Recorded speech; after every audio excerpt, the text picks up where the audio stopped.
장로님의 예배를 위한 간절한 기도와 임마누엘 찬양대의 찬양으로 하여금 우리 모두가 아멘으로 화답하였습니다. 그대로 믿습니다.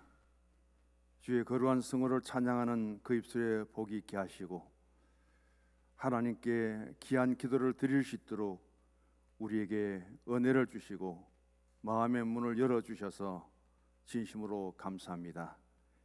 열려진 마음 속에 이제는 복음이 심어지게 하옵시고 우리의 심령 속에 감동이 있어지기를 원합니다. 종을 세워주시니 감사합니다. 목마른 사슴이 시냇물을 갈급하게 찾듯이 주의 말씀을 사모하는 저들에게 은혜 위에 은혜를 더 부어 주옵소서. 예수님 이름으로 기도드립니다.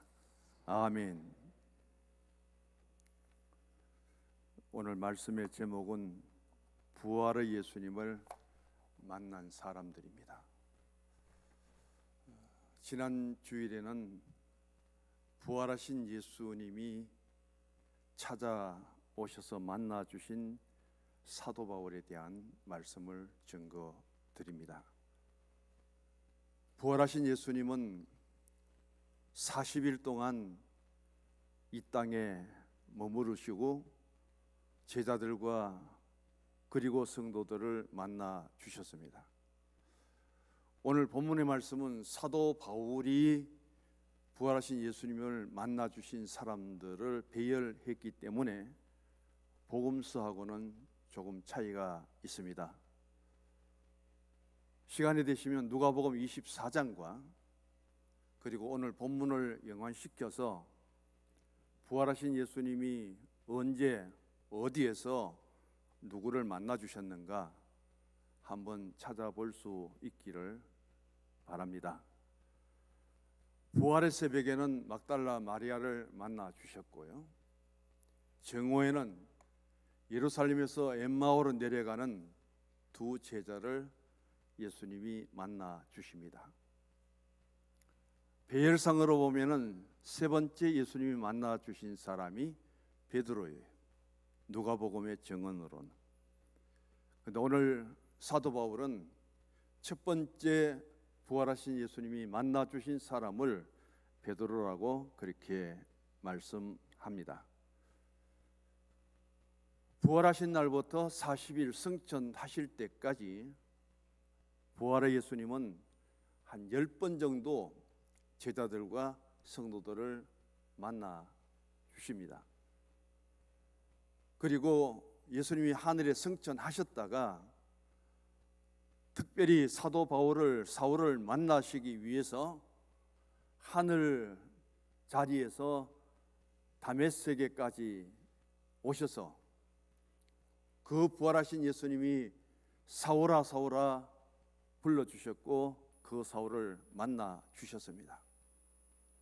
얼마나 당시에 예수의 복음이 전파되기를 간절히 바랐던 예수님인지 성령이 임하면은 예루살렘과 유다와 사마리아와 땅끝까지 복음이 전해지기를 주님이 원하시는데 12 제자들의 헤브라이즘 유대 사상을 유대주의를 갖고 있는 그들의 언어로는 이방 세계에 복음을 전할 수 없습니다. 왜냐하면은 언어의 장벽 때문에. 그래서 이방 선교를 위해서는 당시에 헬라어나 히브리어나 아람어나 라틴어나 모든 언어를 통달한 사울을 만나서 그를 개종하고 변화시켜서 이방인을 위해서 사용하시기 위해서 예수님은 하늘에서 내려오시고 그리고 다메섹 도상까지 찾아가셔서 사울아 사울아 그 이름을 불러주시면서 그 사울을 만나게 됩니다. 그래서 오늘 우리는 그 사도 바울이 예수님을 만난 것은, 그리고 베드로나 여기에 나오는 부활의 주님을 만났던 사람들은 부활하신 예수님이 어디 계시는가, 부활하신 예수님을 찾아가서 만난 사람은 없습니다.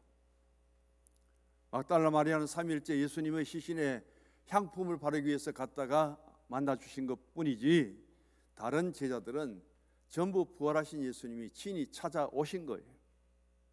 누구도 그 예수님을 찾아가서 만난 적이 없다는 것을 생각하면서 오늘도 부활의 주님은 우리에게도 찾아오실 줄 믿습니다.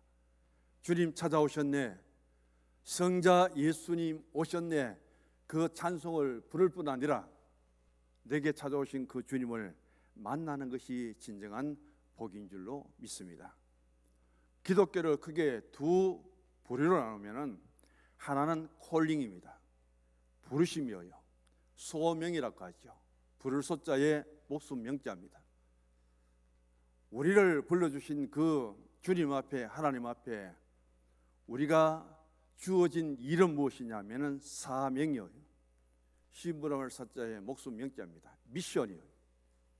내가 하나님으로부터, 부활하신 예수님으로부터 부름을 받았는 것을 확신한다면 중요한 것은 미션이 되어서 사명을 깨닫고 우리는 내게 주어진 그 일을 감당할 수 있는 믿음의 사람이 되어야 됩니다.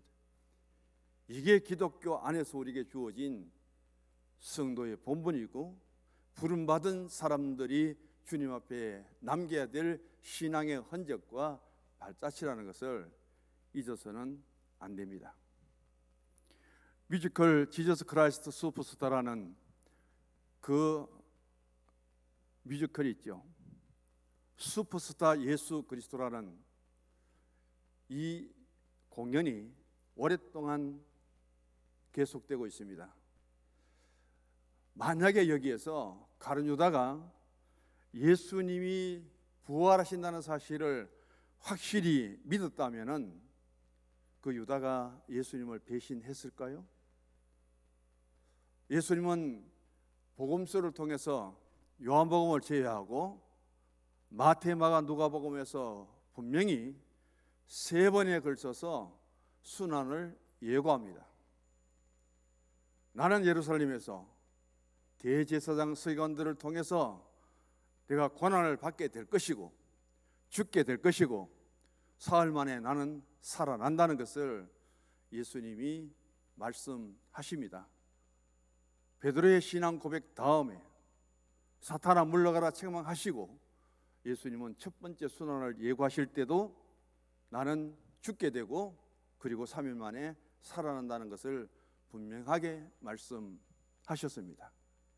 그 말씀을 듣기는 다 들었는데 부활에 대한 믿음의 확신을 가지지 못한 것이 제자들의 영적인 상태라는 것을 우리가 생각해야 됩니다.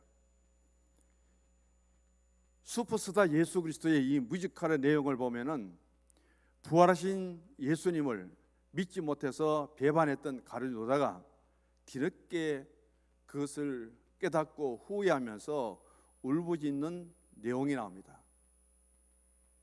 저는 뮤지컬을 참 좋아하지 않거든요. 노래도 부르고 춤도 추고 연기도 하고 그런데 시간이 오래 걸리더라고요. 어떤 내용은 알아듣지도 못하겠고요. 그런데 제가 이것을 다 본 것은 아닙니다. 그러나 인터넷에 들어가 보면 내용이 잘 나와 있어요. 여기에 가룟 유다의 대역을 맡은 사람은 김도향 씨입니다. 죽었던 가룟 유다가 이제 그 영혼이 살아나서 아주 구슬프게 울면서 이렇게 외칩니다. Why didn't you tell me? Why didn't you tell me? 왜 나에게 말씀해 주지 않았습니까?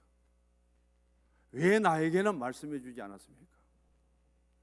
예수님이 고난을 당하시고 십자가를 지시고 그 후에 3일 만에 다시금 부활한다는 사실을 나에게 말씀해 주었다면은 나는 절대 예수님이 우리의 생각과 기대에 벗어나서 내가 예수님을 언삼십에 팔고 배반하는 일을 저지르지 않았을 겁니다. 죽은 다음에는 부활이 있다는 사실을 3일 만에 살아난다는 사실을 왜 내가 알아듣도록 진작 말씀해 주지 않았습니까? 그렇게 내가 믿었다면, 그걸 내가 알았다면 미쳤다고 예수님을 팔아먹겠습니까? 김도영 씨가 울부짖으면서 외치는 그 단어가 있습니다. 마태복음 16장 21절에 고난받고 죽임당하고 제3일에 살아나셨다는 것을 제자들에게 말씀하셨다. 분명히 제자들 앞에, 그리고 신앙 고백 다음에 칭찬받은 베드로를 앞에 두고 책망하시고 그 자리에서 예수님은 이 말씀을 하셨습니다. 여기에서 질문이 있습니다. 예수님은 이 땅에 왜 오셨는가? 예수님이 오신 목적이 무엇인가? 그것은 마태복음 1장 21절을 통해서 우리를 구원하기 위해서 오셨다고 분명히 말씀합니다. 누가복음 19장에서 보면은 예수님은 우리를 잃은 양 중에서 잃은 자를 찾기 위해서 오셨다고 또 말씀하시죠. 마태 1장 21절을 보면 아들을 아리니 이름을 예수라 하라. 이는 자기 백성을 저희 죄에서 구원할 자심이라. 어디에서요? 죄 가운데서 구원할 자가 예수 그리스도입니다. 주님이 이 땅에 오셔서 우리의 죄를 대속하지 않았다면 우리 모두는 죄의 결과로 하여금 죽어야 합니다.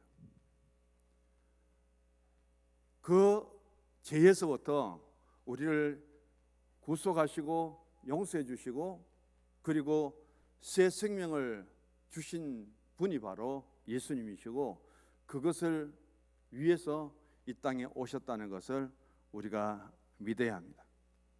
그것이 완성된 것이 뭐냐면은 바로 부활의 신앙이죠. 예수님의 부활은 기독교 진리의 핵심입니다. 기독교 신앙의 기초예요. 기독교를 국교로 정하고 처음으로 기독교 회의가 모였는데 거기에서 가장 먼저 교리로 책됐던 것이 부활의 신앙, 부활절입니다. 그만큼 기독교가 처음 시작하면서부터 부활의 종교, 부활의 신앙을 토대로 해서 이 땅에 교회가 세워지고 복음이 증거되었다는 것을 우리가 다시 역사적으로 돌아보아야 됩니다. 예수님이 부활하지 않았다면 기독교는 이 세상에 존재할 수 없습니다. 왜냐하면 부활의 주님을 만난 사람들을 통해서 복음이 전해지고 교회가 세워지고 그 역사가 이루어졌기 때문입니다. 예수님이 사망을 이기시고 부활하셨다는 사실이 부활하신 그 주님을 만난 신앙의 경험이 예수님은 메시아다, 온 인류의 구원자이심을 그들이 확신하게 됩니다. 부활의 주님을 만나 뵙기 전까지 제자들은 한결같이 믿음을 잃어버립니다. 예수님의 제자이기까지도 포기해버립니다. 3년 동안 예수님 제자로 주님을 따르던 그 12제자를 보시면은 이미 가룟 유다는 예수님의 통제를 벗어났고 예수님을 배신하고 그리고 예수님을 팔고 죽었습니다. 11제자에게 예수님이 부활하셔서 나타날 때 도마는 그 자리에 없었습니다. 그럼에도 오늘 바울은 고린도전서 15장에서 12제자로 가면서 복음서와 또 다른 차이점을 우리에게 보여줍니다. 이 12명의 제자들은 벌써 예수님의 통제를 벗어나 버리고 부활하셔서 예수님이 찾아와 보니까 이미 도마는 그 자리에서 참여하지 않았고 뿔뿔이 흩어져 버립니다. 이들이 얼마만큼 예수님의 체포당하신 모습을 보았을지는 몰라도 아마 베드로는 빌라도의 뜰에까지 따라갔으니까 멀찍이 따라갔다고 했죠. 예수님이 노마와 병영들에게 체포되어서 끌려가는 그 모습은 어떤 모습이었을까요?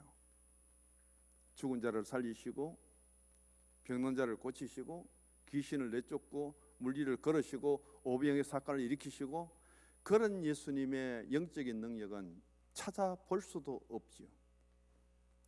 어쩌면 가장 약한 인간의 모습 속에 체포되어서 게세마네 동산에서부터 빌라도의 법정까지 안나스 가야바의 대제사장이 예수님이 끌려다닐 때 그 모습은 제자들 하여금 실망하기 그지없었을 거예요.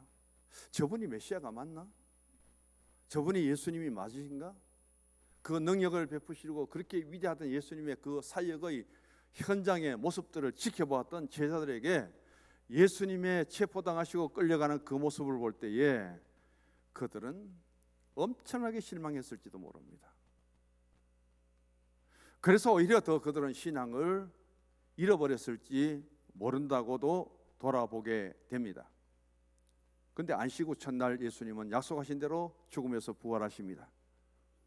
부활하신 예수님은 이렇게 가장 나약한 모습으로 체포당하시고 신문을 받으시고 사형 언도를 받으시고 십자가에 죽으신 그런 예수의 모습이 아니라 부활하신 예수님은 이제 시 공간을 초월하면서 흩어지고 낙심하고 그런 제자들을 찾아가서 만나 주십니다. 놀라운 사건은 부활하신 예수님을 만났던 제자들은 다 잃었던 신앙을 회복합니다. 예수님을 만남으로 하여금 엄청난 변화를 가져옵니다.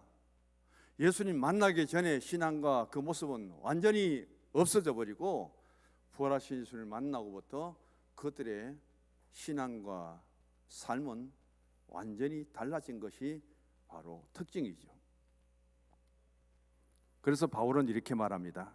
고린도전서 15장 7절에 그리스도께서 다시 사신 것이 없으면 너희 믿음도 헛되고 너희가 여전히 죄 가운데 있을 것이라. 그렇게 말씀을 17절이죠.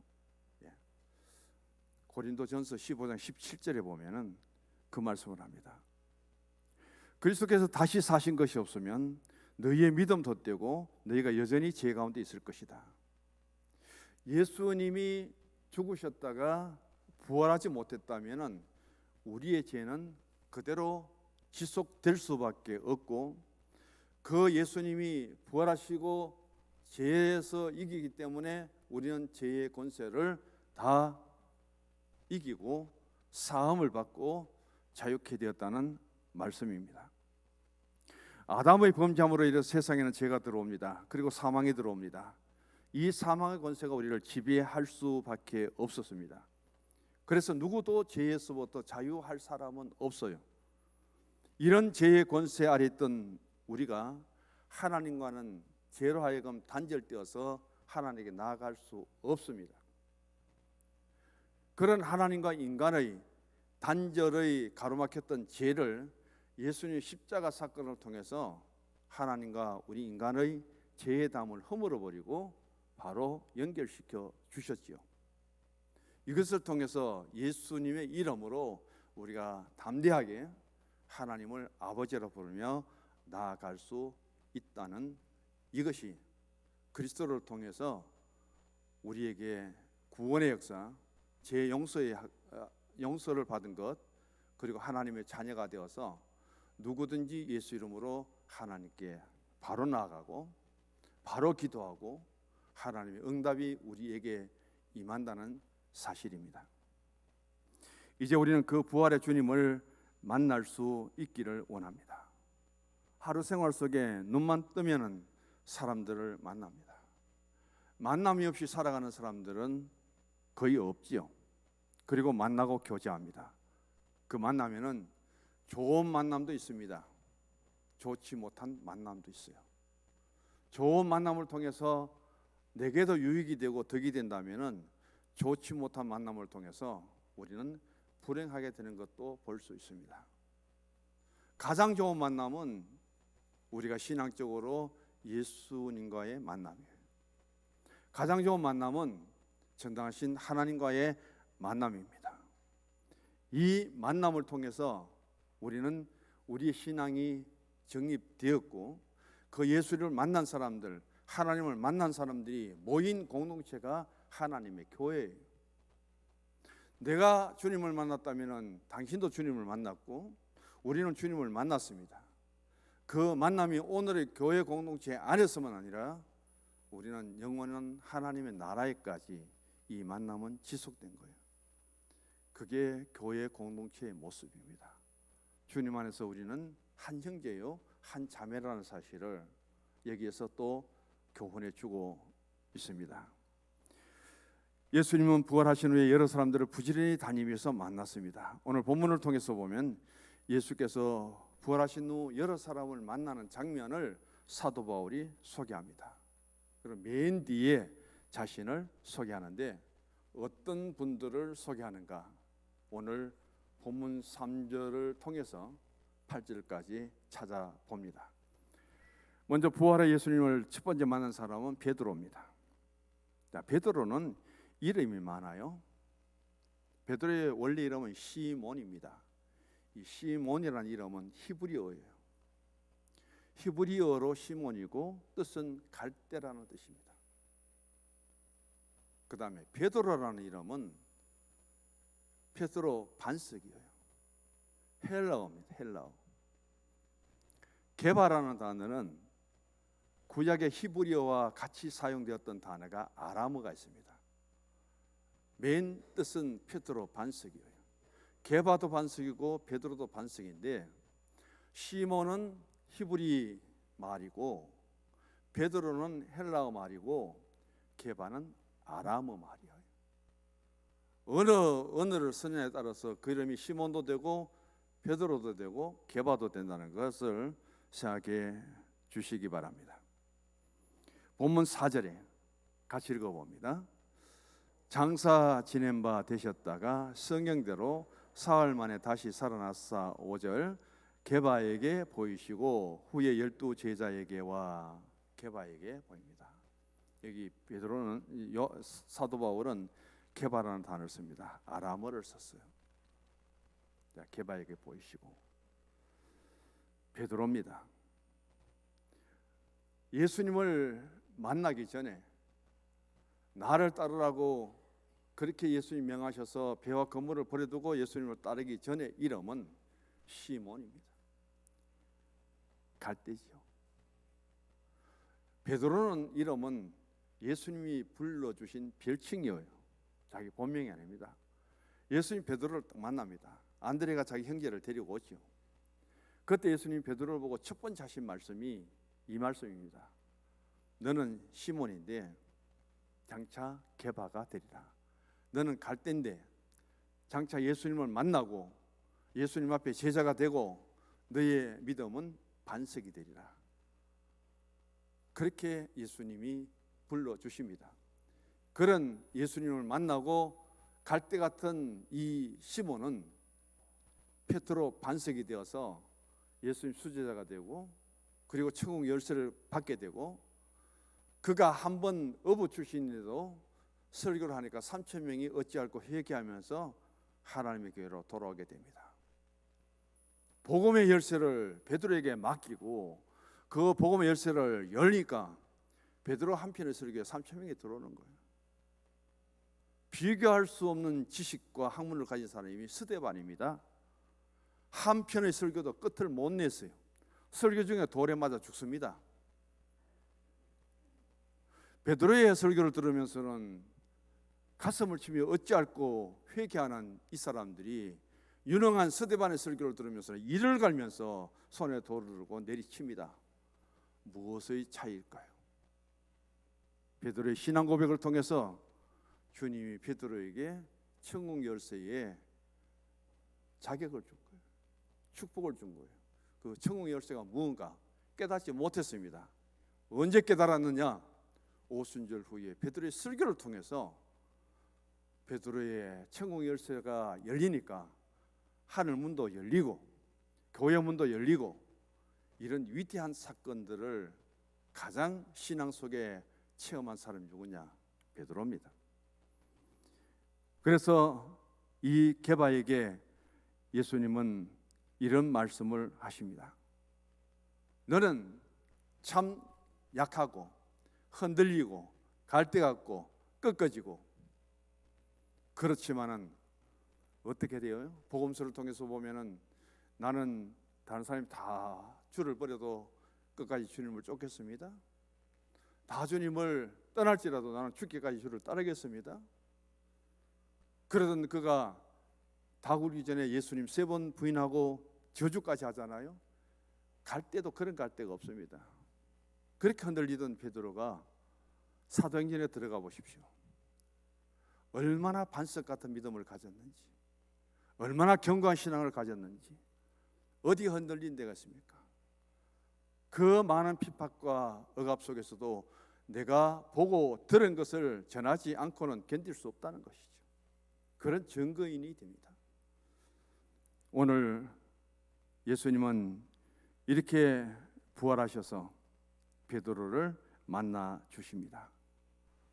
자기 신앙도 버리고 주님은 벌써 이 땅에 십자가를 지시고 죽으시고,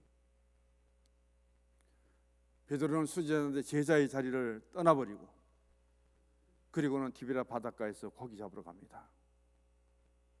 예수님이 부활하셔서 거기에 찾아가셔서 베드로를 만나주지 않았다면 어떻게 되었을까요? 3번 예수님 모른다고 부인했던 베드로 앞에 너는 나를 사랑하냐고 3번 사랑에 대해서 물으시던 예수님의 그 마음은 어땠을까요? 숯불 앞에서 빌라도의 뜰에 추위를 녹이면서 예수님 모른다고 부인했던 그 베드로 앞에 예수님 숯불을 피워놓고 거기에 음식과 생선을 구워서 밥을 먹도록 만들어줍니다. 그 부활하신 주님 만났을 때 베드로의 마음은 어땠을까요? 거기에 밥상을 차려놓고 야 밥부터 먹어라, 고기 잡는다고 수고하고 많이 추웠잖아. 그 주님 앞에 베드로가 밥을 먹을 때 밥맛이 어땠을까요? 수푼이 바로 들어갔을까요? 그런 자리에서 요한의 아들 시몬아 물으시면서 3번 동안 사랑을 촉구하셨던 예수님, 우리가 만남의 자리에도 책망하고 화내고 그런 자리일수록, 내가 언짢을 자리일수록 커피 한 잔이라도 놔두고 바카스라도 한 병 놔두고 마셔가면서 자연스럽게 대화를 할 수 있기를 바랍니다. 그게 예수님의 방법이에요. 베드로는 예수님을 떠나버렸습니다. 제자의 길도 버렸습니다. 신앙도 버렸습니다. 그러나 부활하신 예수님은 베드로를 버리지 않았어요. 베드로를 포기하지 않았습니다. 그런 부활하신 예수님이 디베라 바다까지 친히 찾아가십니다. 그 베드로를 만나 주십니다. 왜 나를 버렸느냐? 왜 시몬처럼 너는 아직도 그런 행동을 버리지 못했느냐? 내가 언제 반석이 되어서 그런 신앙의 사람이 되겠느냐? 한마디도 말씀하지 않습니다. 그런 가운데 사랑이라는 이 매개체를 통해서 베드로의 신앙을 다시금 확인합니다. 더 이상 주님 앞에 변명할 여지가 없습니다. 그래서 주님은 3마디를 하십니다. 앞으로는 변절하지 말고 흔들리지 말고 갈대가 되지 말고 내 양을 먹이라, 내 양을 치라, 내 양을 먹이라. 주님의 사랑으로. 그걸 위해 사역하다가 너는 원치 않지만은 2 팔을 벌리고 원치 않은 곳으로 갈 것이다. 2 팔을 십자가에 못 박히고 거꾸로 죽으실 끝까지 예수님이 예언해 주십니다. 베드로는 결국 그 주님의 사랑을 잊지 못하고 주님 주신 십자가를 바로 질 수 없어서 거꾸로 십자가를 지고 순교하기까지 그는 반석 같은 믿음으로 베드로의 신앙으로 사명을 감당하신 것을 우리가 보게 됩니다. 그 베드로를 바울은 가장 먼저 여기에서 소개합니다. 칼 힐티는 인간 최고의 날은 사명을 발견하는 날이다. 리빙스턴은 사명을 가진 사람은 그것을 달성할 때까지 죽지 않는다. 부활하신 예수님을 만나는 것이 복이에요. 베드로 같은 사람도. 우리는 더 그렇겠죠. 2 번째 만난 사람은 12제자입니다. 본문 5절에 나옵니다. 여기 보면 12제자인데 복음서를 통해서 보면은 12제자가 아니에요. 가룟유다는 예수님 통제 밖으로 벌써 성만찬 후에 벗어나 버립니다. 열한 제자들이 예수님의 부활 사건도 그들은 모르고 벌벌 떨고 불안해서 방 안에 갇혀 있을 때 예수님이 찾아가셨는데 거기는 도마가 없었어요. 그럼에도 불구하고 바울은 12제자를 그대로 여기에서 소개합니다. 왜? 12제자 중에 예수님 십자가를 죽으시고 지시고 죽으실 때, 십자가를 지고 골고다로 오르실 때 12제자의 모습은 배신한 가룟 유다나, 지금 11명인데 함께 참여하지 못한 도마나, 어느 제자치고 부끄럽지 않은 제자가 하나도 없다는 거예요. 좀 더 부끄러운 일을 하고 좀 덜 부끄러운 일을 한 것뿐이지, 이 12제자들이 예수님의 십자가 사건 앞에 보여준 것은 제자의 도가 아니라는 거예요. 제자로서의 사명이 아니라는 것이죠. 그럼에도 불구하고 부끄럽고 제자 일을 하지 못해도 예수님은 말씀하시기를 그래도 내가 택하고 내가 불러준 제자들이다. 바울은 그것을 굉장히 강조합니다. 가룟유다가 예수님을 배반하고 은삼시 팔고 그렇게 부끄럽게 죽어도, 도마가 그 자리에 없어도 예수님 직접 부르신 사람이에요. 내가 선택하고 내가 세운 그런 제자라는 사실을 바울은 잊지 않습니다. 그들이 비록 어떤 신앙의 흔적과 밭자취를 남겼지 간에 그 흔적을 보면은 가룟유다는 부끄럽지요. 베드로도 남긴 것을 보면 참 부끄러운 일이죠. 그런 것들을 다 통해서 결국은 그런 자리에서 부끄러움으로 자신들이 한 일에 대해서 굉장히 낭망함으로 머물도록 하시지 않고 주님은 다시 그들에게 찾아오셔서 그들을 만나주시고 그들에게 격려해 주시고 그들 다시 세워주심으로 하여금 중단되고 멈추었던 자리에서 다시금 주의를 하도록 이끌어 주신 것이 목적이라는 거예요. 12제자들을 그렇게 하여 다시금 오순절 다락방에서 성령을 받고 일하게 하신 것처럼 이 12제자에 비하면 훨씬 더 죄가 많고 잘못한 사람이 바울 자신이에요. 그런 악한 바울을 예수님이 찾아오시고 만나시기 위해서 하늘에서 내려오셔서 다메섹까지 찾아오신 주님인데, 그 바울을 만나주신 그 예수님이 이 12제자들의 저지른 일들이 부끄럽고 황당하다 할지라도 그들을 버리지 않고 찾아오시는 분이 바로 주님이시다. 그만큼 주님은 제자들을 버리지 않고 포기하지 않았다 하는 것을 여기서 다시 한번 강조해 주는 거예요. 그렇게 부활하신 예수님을 만난 제자들은 어떻게 살았습니까? 사도 요한에는 전부 순교를 당하잖아요. 세 번째, 부활의 예수님을 만난 세 번째 사람은 500여 성도들입니다. 자, 이 6절에 나오는데 500명 성도들이 누굴까요? 이 사람들은 구체적으로 알 수는 없습니다. 그런데 중요한 것은 이 500명 중에 380명은 부활하신 예수님이 나타나고 보여주었는데도 떠나버립니다. 그런데 그 부활의 예수님 만난 사람들 중에서 120명이 예루살렘을 떠나지 않았는 거예요. 마가연의 다락방에 모인 거예요. 그들이 열흘 동안 전심으로 기도한 거예요. 그 결과는 오순절 성령이 임하게 된 사건입니다. 구체적으로 몇 명의 이름은 나옵니다. 제자들 이름 사도행전에 보면 500명의 이 성도들 중에서 똑같은 부활의 주님을 만났으면서도 그 부활의 증인이 되지 못합니다. 그 중에 120명이 다락방에 모여서 약속을 기다리면서 기도에 동참한 가운데 오순절 성령이 임하였다는 사실은 참 위대하죠. 모든 공동체는 마찬가지입니다. 앞서서 누군가가 리더십을 갖고 지도자가 있어야 되는 반면에 모두가 지도자는 될 수 없어요. 누군가가 앞장선다면 그 앞장선 것을 따르면서 말없이 뒤에서 섬기고 봉사하는 공동체가 더 많아야 되는 거예요. 이 500명의 성도들은 자기 이름이 비록 드러나지 않아도, 자기 이름이 밝혀지지 않았을지라도 그들은 부활의 신앙을 가지고 함께 동참합니다. 이들의 공동적인 기도가 있었기에, 이들의 열흘 동안 이탈되지 않고 전심으로 기도하는 그 자리에 있었기에 오신 줄 성령이 임하신 줄 믿습니다. 꼭 앞에서 이름을 드러내고 열심히 하는 것을 통해서 거기에 응답이 오는 것이 아니라 누군가는 앞에 서서 리더가 되어야 되지만은 따라가며 이름 없이 삐 없이 누군가가 함께 그 공동체를 이탈하지 않고 일할 때 거기에 역사가 일어난다는 사실을 이 세 번째 500명 성도를 통해서 바라보십시다. 네 번째 야고보입니다.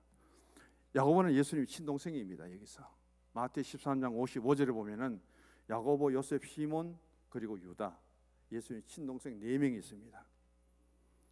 근데 유일하게 이 4명들은 다 예수님 생전에 예수님을 안 믿었어요.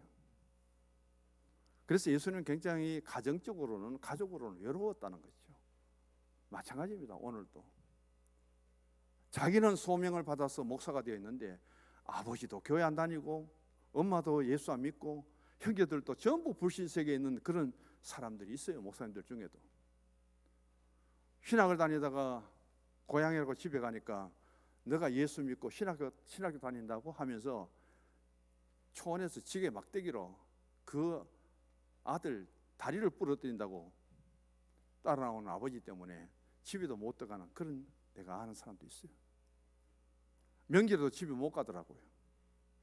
그 명절날 그 신학생을 데리고 저희들 집에도 같이 갔거든요.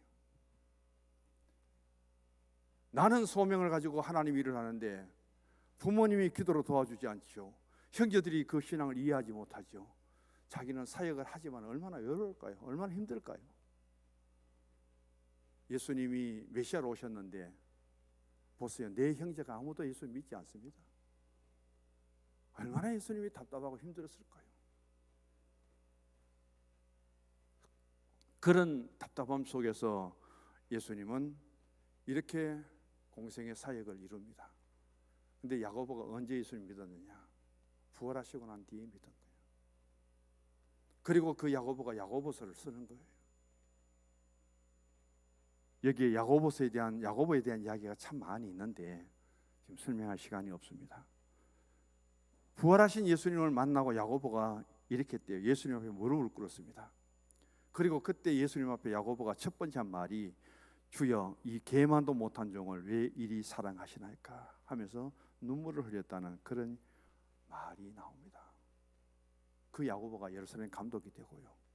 야고보서를 쓰게 됩니다.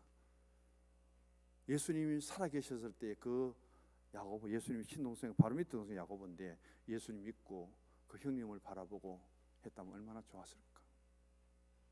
야고보는 오해한 것도 굉장히 많아요. 형이 메시아라 그러면서 죽은 자 살리고 병든 자 고치고 온갖 기적 이적을 다 행했잖아요.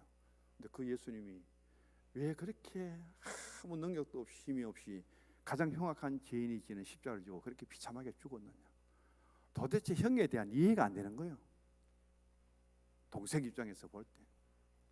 그러던 그 야고보가 부활하신 예수님 앞에 결국 무릎을 꿇고 용서를 구하고 그가 새로운 신앙을 회복하고 예루살렘 감독이 되고 야고보서는 그 일들은 누구 때문에? 부활하신 예수님 때문에. 부활하신 예수님을 만났기 때문에. 그래서 부활하신 예수님을 만나는 것이 그렇게 신앙의 새로운 변화예요. 마지막입니다. 사도 바울입니다. 지난주에 제가 말씀을 드렸기 때문에 생략을 할게요. 이 사도 바울은 자신을 소개합니다. 맨 나중에 만삭되지 못하여 난 자 같은 내게도 보였다. 나는 10달이 되어서 정상적으로 태어나지 못하고 나는 7사둥이 8사둥이처럼 나는 정상적인 인간도 못 된다는 겁니다. 그럼에도 불구하고 가장 큰 사역을 감당해 갔지요. 그 바울이 어떻게 바울이 되었느냐? 부활하신 예수님이 하늘에서 내려오셔서 다메섹에서 이 사울을 불러주시고 만나주지 않았다면 사울은 어떤 일을 더 하다가 자기 인생이 끝났을까요? 그런 자기 고백처럼 개인 중에 재수가 되어갖고 그는 최고의 심판의 자리에 쓸 수밖에 없었을 겁니다. 그런 자기를 부활하셔서 승천하신 예수님이 다시 내려오셔서 자기를 불러주시고 자신을 만나주신 그 은혜를 감당할 수 없었어.